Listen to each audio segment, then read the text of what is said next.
အားလုံးပဲမင်္ဂလာပါရှင် Story Time Audio Book အစီအစဉ်မှာကြိုဆိုပါရစေ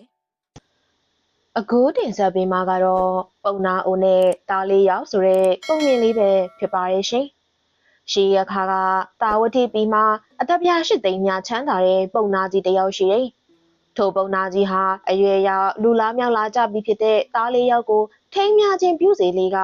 4သိန်းကုန်သောအသက်ပြတို့ကိုတယောက်လည်းရင်3သိန်းကျစီခွဲဝေပေးခဲ့တယ်။ထို့မှကာလာကြသောပုံနာကြီးဤမယားခင်မွန်းဖြစ်သောပုံနာမဟာတိမ်လွန်သွားခဲ့တယ်။မကြာခင်မှာပဲတားလေးရောက်တို့တိုင်ဝင်ကုန်ကြတယ်။ငါတို့ဖခင်သည်တပါးသောမယားပုံနာမကိုယူဆောင်သည်ရှိသောနောက်မယားပုံနာမဤဝင်း၌တည်နေမွေးဖွားဖြစ်ပေါ်လာသောသားသမီးတို့ဤအစွမ်းဖြင့်အမျိုးဥစ္စာသည်ပျက်စီးခြင်းသို့ရောက်ပေလိမ့်မည်။ယခုအခါငါတို့ပင်ဝိုင်းဝန်းချီးမြှောက်ကုန်အံ့လို့တိုင်ပင်ကြတာပေါ့။အဲဒီလိုတိုင်ပင်ပြီးတာနဲ့တားလေးရောက်တို့ဟာမွန်မြတ်သောဘောဇင်အဝိအချယ်တို့နဲ့လှုပ်ကြွေးခါခြေဆုပ်လက်နေခြင်းအစာရှိသောအမှုတို့ကိုလှုပ်ကိုင်ပေးကြတယ်။တနေ့သောအခါနေလေခင်အိယာကထသောဖခင်ပုံနာကြီးရဲ့လက်ချေတို့ကိုစုပ်နေပေးကြတယ်။ပြီးမှအိယာတီထောင်ကြီးယွန်ရှာကြောက်မှတ်ဖွယ်အပြစ်အရာတွေကိုပြောဆိုကားအကျွန်ုပ်တို့သည်ဖခင်အားဤသို့သောအမှတ်ဖြင့်အသက်ရှည်သမျှကာလပတ်လုံးပြုစုလုပ်ကြွေးကုန်ပါအံ့အကျွင်းသောဥစ္စာတို့ကိုလည်းကျွန်ုပ်တို့အားပေးပါကုန်လို့တောင်းကြတယ်။ဒါနဲ့ပုံနာကြီးကလည်းတားလေးယောက်တို့ကိုတယောက်လည်းရင်အသက်ပြား3သိန်းစီခွဲဝေပေးကမ်းပြီးမိမိအဝဲအယုံမြကိုသာထား၍အသက်ပြားရှိမြကိုပေးကမ်းလိုက်တော့တယ်။ထိုပုံနာကြီးကိုတားအကြီးက2ရက်3ရက်ပတ်လုံးပြုစုလုပ်ကြွေးတယ်။ဒီလိုနဲ့ပဲတနေ့မှာတော့ရေချိုးရီပြန်လာတဲ့ပုံနာကြီးကိုမြင်တော့ရွှေမဖြစ်သူကတကားဝမှာပိတ်ရက်ပြီးသင်ဖခင်သည်သင်သားအကြီးအား100ကိုတော်၎င်း1000ကိုတော်၎င်းပုံလွန်ပေးရသည်ရှိလေသလားအလုံးစုံသောသားတို့အားအတပြား2သိန်းစီညီတူမိမျှခွဲဝေပေးခဲ့သည်မဟုတ်လောသားအကြီးအိမ်မှတပါကျွင်းကြံသောသားတို့ဤနေရအိမ်လန်းအနီးသို့မတိတော့ပြီလောလို့ပြောဆိုရင်ထိုအခါပုံနာကြီးလည်းအမျက်ထွက်ပြီးတော့သူ့ရုပ်မှပြက်လေတော့လို့ဆိုပြီးတယောက်သောသားဤအိမ်ကိုသွားလေတယ်ထိုသားအိမ်မှာ2ရက်3ရက်လွန်မြောက်သဖြင့်ထိုသားဤမယားခင်မိုးမဤစကားကြောင့်အခြားသောသားအိမ်ကိုသွားပြန်နေဒီလိုနဲ့တယောက်သောသားရဲ့အိမ်သို့လည်းဝင်ရောက်နေထိုင်ခြင်းအခွင့်မြမရသောကြောင့်ရဟန်းအဖြစ်ကိုပြု၍စွန်းအလို့ငါလှဲ့လဲနေရတော့တာပေါ့ထိုမှာအသက်ကြီးရင်လာတဲ့အခါအစာအသောက်အိမ်အနေဆင်းရဲခြင်းနဲ့ညှိုးနှွမ်းပိန်ချုံလာတော့တယ်စွန်းအလို့ငါလှဲ့လဲသွားရသဖြင့်နာကျင်လို့သဖြင့်အိယာမထပြီးနောက်မိမိကိုကြည့်၍တားလေးရောက်တို့တွင်ခိုကိုရာကိုမမြင်နာကြောင့်ယဟန်ဂေါရမသည်မျက်မှောင်မကြုတ်တတ်ကြည်ရှင်သောမျက်နှာတော်ရှိပြီး၏ပေါင်းဖော်လွယ်ကူ၏စကားအရာတွင်လိမ္မာ၏ငါသည်ယဟန်ဂေါရမစီချင်းကပ်၍စကားအရာကိုရခြင်းငါကောင်း၏လို့တွေးမိလေတယ်အဲဒီလိုတွေးမိတာနဲ့ပုံနာကြီးကအဝိအယုံကိုကောင်းစွာပြင်ရင်စဉ်ဝိယုံပြီးစွန်ထဲရန်ခွက်ကိုလက်နဲ့ကန်ယူကတောင်ဝင်းကိုဆွဲပြီးမြတ်စွာဘုရားရှင်ထံကိုတွားလေတော့တယ်အမျိုးအမီအားဖြင့်မထင်ရှားသောပုံနာကြီးမြတ်စွာဘုရားရှိတော်မူရာအရက်သို့ချင်းကပ်ပြီးတင့်တင့်လျောက်ပတ်သောအရက်၌ထိုင်နေလေတယ်မြတ်စွာဘုရားသည်ထိုင်နေသောပုံနာကြီးအားမြင်တော်မူ၍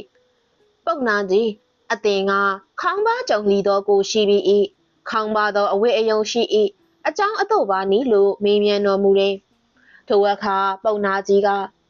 အိုးအရှင်ဂေါတမဤအရက်၌အကျွန်ုပ်အား4ယောက်ကုန်သောသားတို့သည်ရှိပါကုန်၏ထိုသားတို့သည်မယားခင်မိုးမများနှင့်အတူတကွတိုင်ပင်ခါအကျွန်ုပ်ကိုအိမ်မှထွက်သွားစေကုန်ပါ၏လို့လျှောက်ထားလေတယ်မြတ်စွာဘုရားကလည်း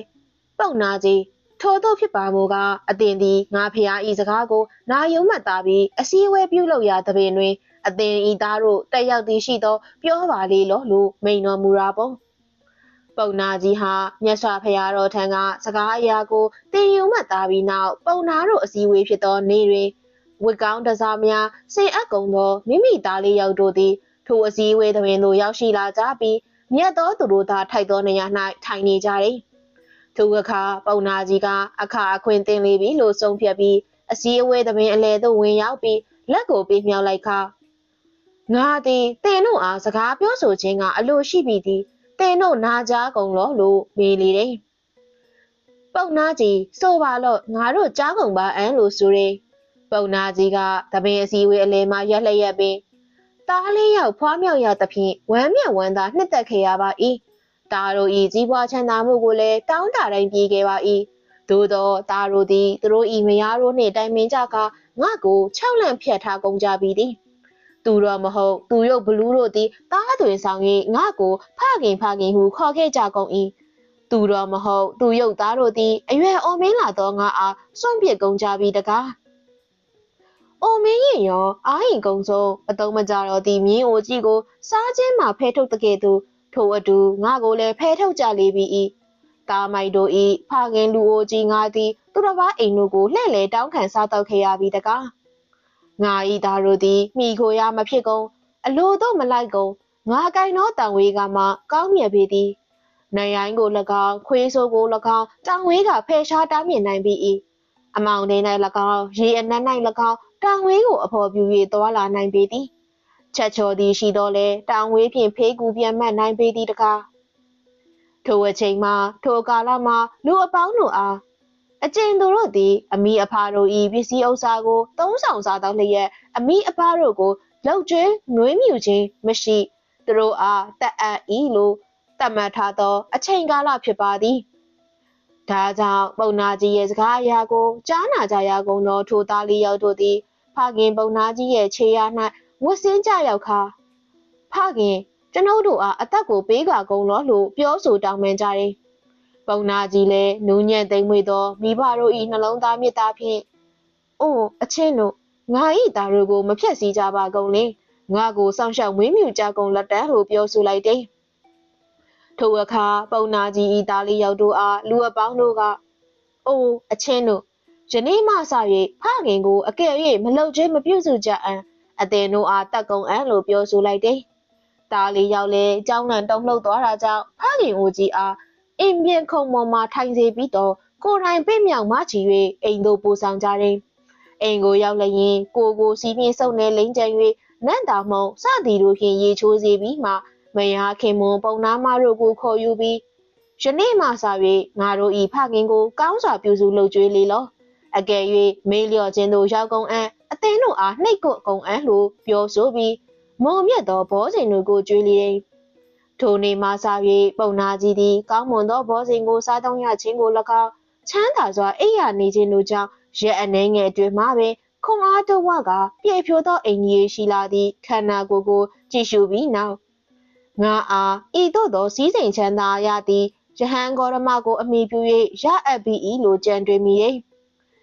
လက်ဆောင်အကျိုးငါတခုသောပစိုးအစုံကိုယူ၍မြတ်စွာဘုရားထံသို့တွားရောက်ပြီးလျှောက်ပတ်သောနေရာတွင်ထိုင်ကာပစိုးအစုံကိုမြတ်စွာဘုရား၏ခြေတော်ရင်း၌ထား၍အိုအရှင်ဂေါတမငါတို့ပုံနာမိသည်ဆရာဖြစ်တော်သူအားဆရာ၏အဖို့ဥစ္စာကိုရှာမင်းရကုန်ပြီးသည်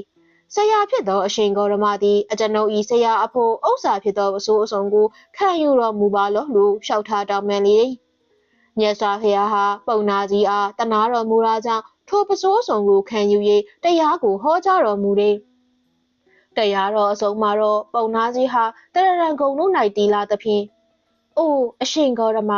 အကျွန်ုပ်ဤသားတို့သည်အကျွန်ုပ်အားလေးခုကုံသောအမြဲမပြတ်ဒုဝဘတ်တို့ဖြင့်လှုပ်ကြွေးပေ၏ထိုဒုဝဘတ်တို့မှာနှစ်ခုကုံသောဒုဝဘတ်တို့ကိုအရှင်ဘုရားတို့အားပေးလူပါ၏လို့လျှောက်ထားလေတယ်မြတ်စွာဘုရားရှင်ကလည်းပုံနာကြီးကောင်းလာပြီ၏ငါဖျားတို့မူကားနှစ်သက်သောအရက်တို့သားလျင်တွားကုန်အံ့လို့မိန်ဆိုတယ်ပုံနာကြီးသည်အိမ်ကိုရောက်၍သားလေးယောက်ကိုခေါ်ခါအမောင်ချစ်သားတို့ယဟန်ဂေါရမသည်ငါဖခင်၏အဖော်အဆွေခင်မွန်းပေသည်တို့ယဟန်ဂေါရမအားငါသည်နှစ်ခုကုန်သောဒုဝဘတ်တို့ကိုပေးလူအပ်ကုန်၏အသင်ချစ်သားတို့ထိုယဟန်ဂေါရမရောက်သည်ရှိသောမမေ့မလျော့ကုန်ပါလေလို့ပြောဆိုတတိပေးတယ်သားတွေကလည်းကောင်းလာပါပြီဖခင်လို့ဝန်ခံကြတာပုံမြတ်စွာဘုရားဟာတဖန်မိုးတောက်တာနဲ့စွန်အလိုငါလှဲ့လဲလျက်အကြီးဖြစ်သောသားဤအိမ်တကားသို့ကြွသွားတော်မူသည်ထိုသားကြီးဟာမြတ်စွာဘုရားကိုမြင်လျင်တပိတ်ကိုယူ၍အိမ်တွင်းသို့ပြင့်ဆောင်ပြီးမြတ်သောသူတို့သာထိုက်သောပလင်၌ထိုင်စေပြီးမှမုံမြတ်သောဘောဇင်ကိုပေးလူလေတယ်ဖယားရှင်ဟာနောက်တနေ့မနက်မှနှစ်ယောက်မြောက်သောသားငယ်ရဲ့အိမ်တကားသို့ကြွသွားတော်မူတယ်ဤသို့အစဉ်အတိုင်းအားဖြင့်အလုံးစုံသောသားတို့၏အိမ်များသို့ကြွသွားတော်မူလေသည်အားလုံးပင်ပူဇော်တက္ကရာကိုပြုကုန်ကြသည် တနေ့သောအခါမှာတော့တာကြီးဟာပြုလုပ်ဖဲရမင်္ဂလာအမှုသည်ရှေးရှုထင်သည်ရှိသောဖခင်ဖုန်နာကြီးအားဖခင်အဘယ်သူအားမင်္ဂလာအလှပေးလို့ရပါအန်နီလို့မေးမြန်းနေပုံနာကြီးကလည်း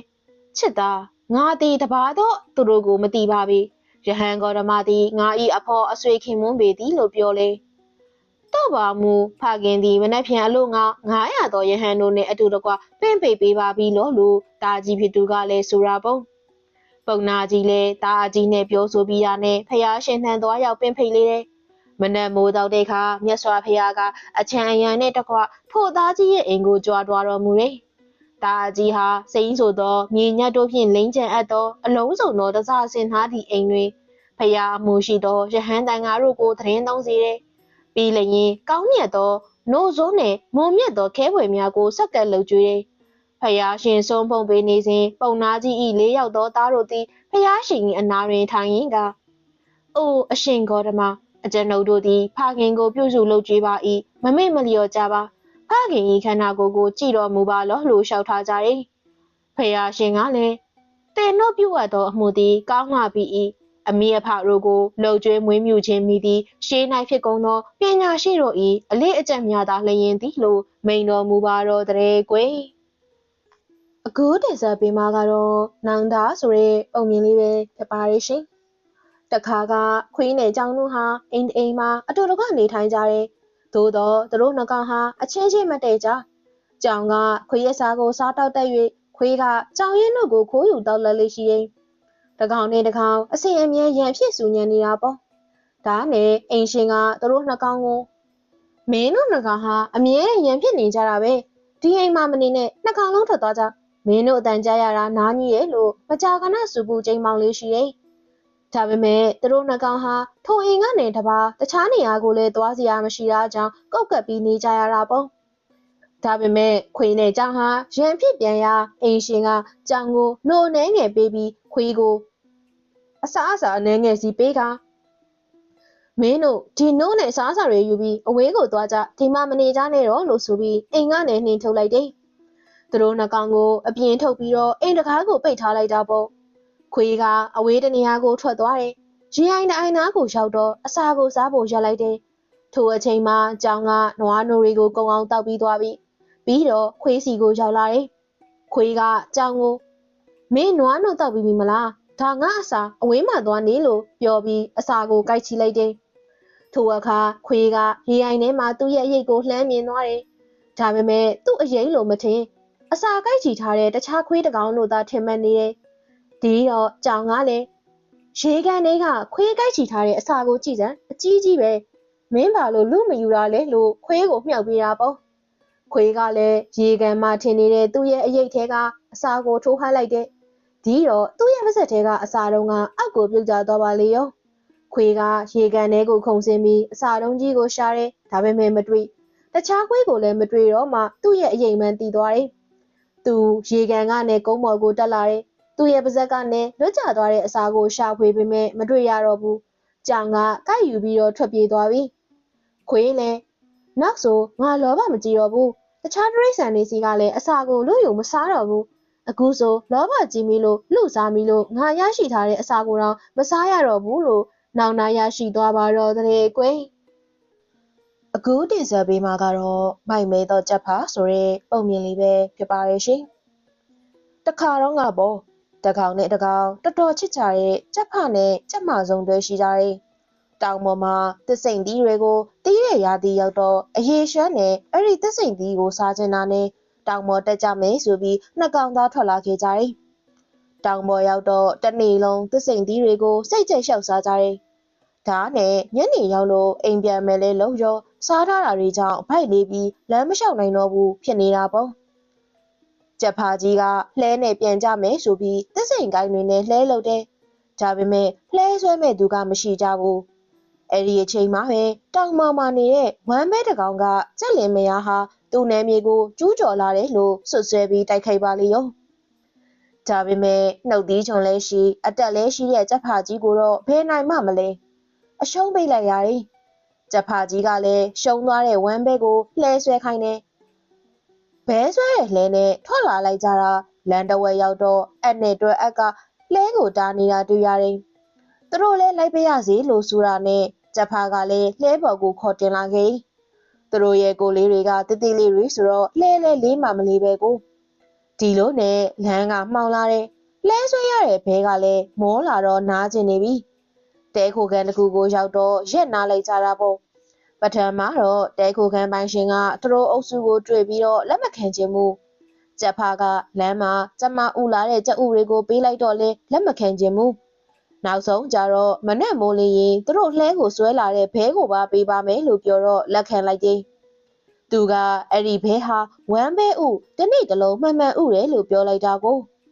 မနဲ့မိုးလင်းကြတော့ထုံးစံအတိုင်းကျက်ဖာဟာအစောကြီးနိုးလာတဲ့ကျမကိုနှိုးပြီးမီးဖို့ချောင်းတွေကသူတို့ပေးထားတဲ့ကြက်ဥတွေကိုသူတို့ယူတယ်။အခွန်တွေကိုမီးဖို့တဲကိုပြစ်ထည့်ပြီးတော့အိတ်နေတဲ့အက်နဲ့တွဲအက်ကိုယူတယ်။အက်ကိုအင်းရှင်ရဲ့ပတ်လက်ကလတ်ထိုင်းတွဲအက်ကိုမျက်နှာတုပ်ပေါ်မှာထိုးထားလိုက်တယ်။အပြင်ဘက်မှာအိမ်နေတဲ့ဘဲကလည်းကျက်ဖအမူအရာလှုပ်ရှားနေတာကိုတွေ့တော့အနားကချောင်းပြီးတော့ချောင်းနဲ့ကိုခုန်ကူးပြီးတော့ပြေးသွားတာပေါ့